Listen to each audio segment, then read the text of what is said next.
بسم اللہ الرحمن الرحیم۔ آج سے ٹھیک 100 سال پہلے 1922 میں ایک رائٹر نے اپنی ڈائری میں لکھا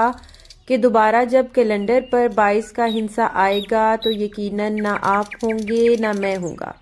پھر مزید لکھا، کاش عمر اتنا لحاظ رکھ لے کہ میں دوبارہ یہ ہنسا دیکھ سکوں، ان لوگوں کو دیکھ سکوں جو 2022 میں ہوں گے، اس زمانے کو دیکھ سکوں جو 2022 میں ہوگا، مگر میں جانتا ہوں یہ ممکن نہیں ہے۔ تب ہماری خبریں گمنام ہو چکی ہوں گی۔ ساحر لدھیانوی جب بستر مرگ پر تھے تو بند آنکھوں اپنے ڈاکٹر سے کہا، ڈاکٹر کپور میں جینا چاہتا ہوں۔ زندگی نے بے شک غم دیے ہیں مگر دنیا خوبصورت جگہ ہے، یہاں یاروں کی محفلیں ہیں، یہاں زندگی کا شور ہے، میں جینا چاہتا ہوں ڈاکٹر کپور۔ 22 کا ہنسا جب 100 سال بعد 2122 میں دوبارہ آئے گا تو دوستو یقیناً ہم میں سے کوئی بھی نہیں ہوگا۔ ہماری قبریں قبرستانوں کے گنجان حصوں میں گم ہو چکی ہوں گی، کچھ دھسی ہوئی، کچھ اٹی ہوئی، دبی ہوئی۔ لہٰذا کوشش کریں کہ یہ مختصر سا قیام خوشگوار گزر جائے، اپنے رب کی اطاعت، اس کی طلب، محبت، فکر، ذکر میں گزرے،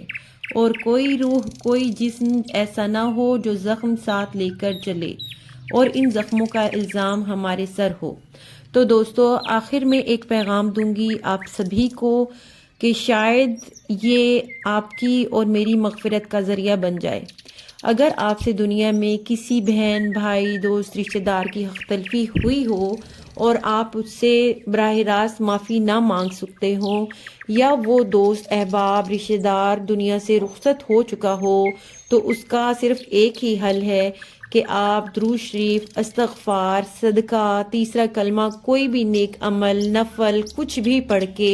آپ اس کا ایصال ثواب اس دوست کی روح کو بخش دیں، چاہے وہ زندہ ہے چاہے وہ فوت ہو چکا ہے۔ اس طرح سے ہو سکتا ہے کہ قیامت کے دن آپ کی نیکیوں کا پلڑا جو آپ اس کو ہدیہ کریں اس کا وزن زیادہ ہو بنسبت اس گناہ کے جو آپ نے کیا ہو۔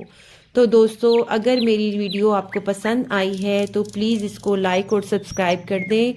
چینل کو اور بیل نوٹیفیکیشن کو آن کرنا نہ بھولیں تاکہ میری اگلی ویڈیو آپ تک پہنچ سکے۔ میں انشاءاللہ تعالی صحت کے حوالے سے